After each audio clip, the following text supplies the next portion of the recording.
Hello, everybody. My name is Matthew Bass, and some of you know me, some of you don't. But I'm in a lot of the groups with you guys, and I get asked, and we all get asked a lot of questions about Nicet, and so I wanted to do a quick video to kind of help some of those out there that don't have the people around them to assist them. So one of the questions we get asked quite a bit is, what about my work experience? I don't know how to start it, or it got kicked back, and Nicet rejected it because they said it wasn't enough. So Nicet over the years has done a better job of helping us out. So right here in the middle of the go to the nicet.org website. Right here in the middle, it says work experience. They actually have broken it out, which I really enjoy. Before, for many of us that have done this, they used to have it in the application you would print, and you would have to handwrite most of this, and it was a pain in the butt. Now, almost all of this now can be uploaded onto your portal, which I'll show here in a little bit. So let's click on work experience.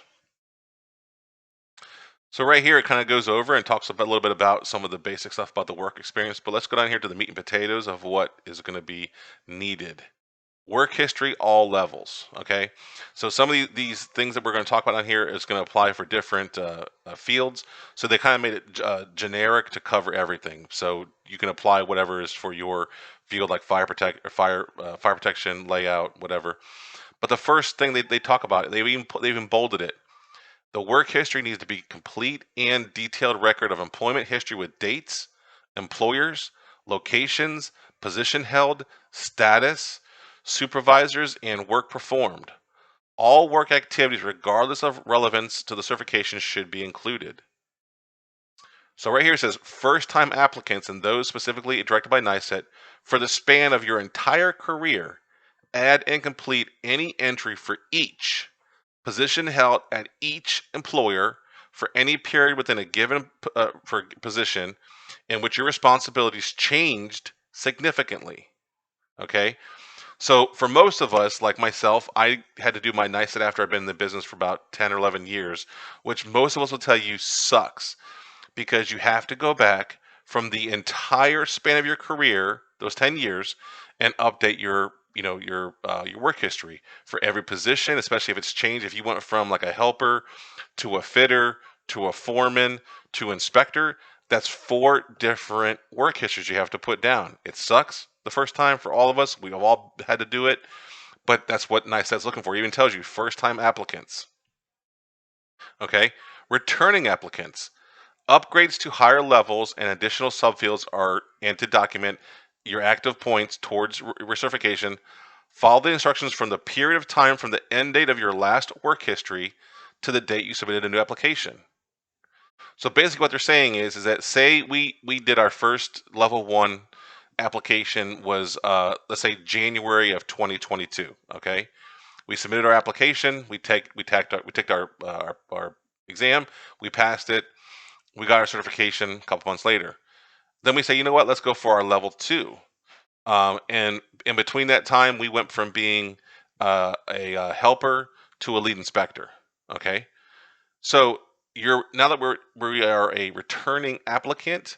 Only thing we have to update our work history is just how what we've done since the last one. So if say we're taking our next exam is say now it's July. So if we're doing July and in between those 5 or 6 months, we went from helper to lead inspector. That's all you have to update. Is that hey, now I'm a lead inspector and these are my duties and what I'm doing. That's it. So your returning applications are going to always be much easier because if you continue with your NICET, all you have to do is update what's happened since the last application. Okay. Yet the first one again always sucks for everybody, especially if you've been in the business for a while. The returning ones are just what you've done since the last one.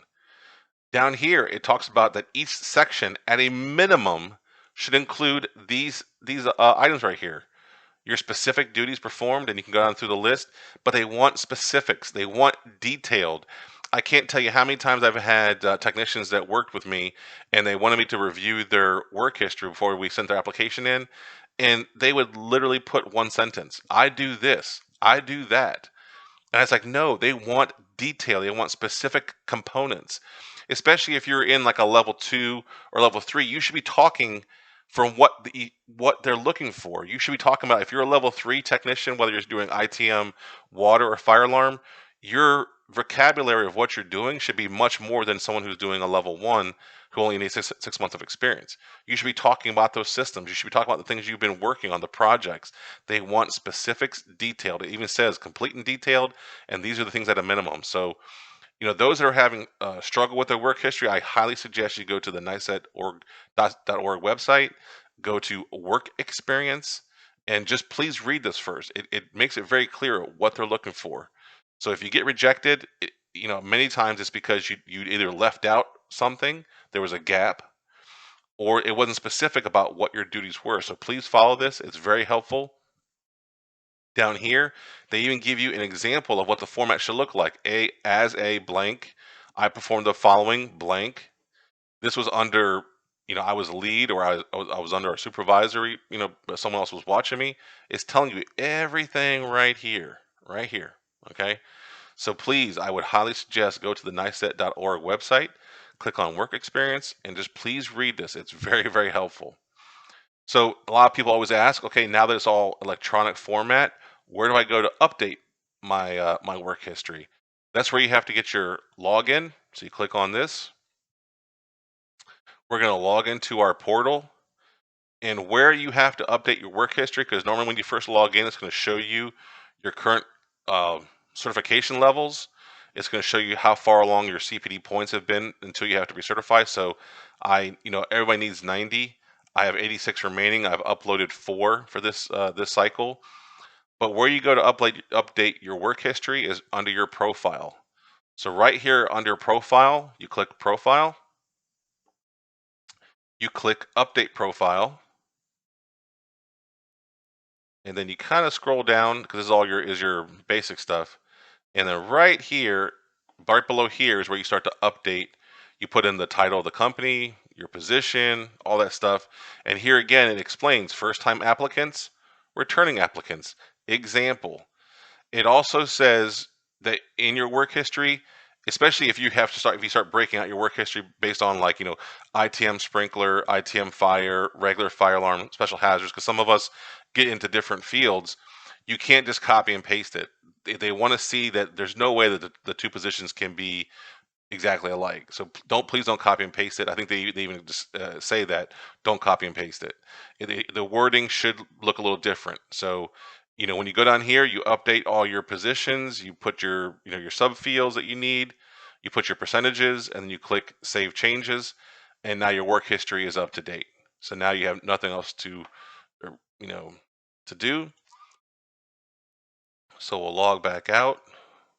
We'll just go to the Nicet.org website. And again, that is as easy as it is.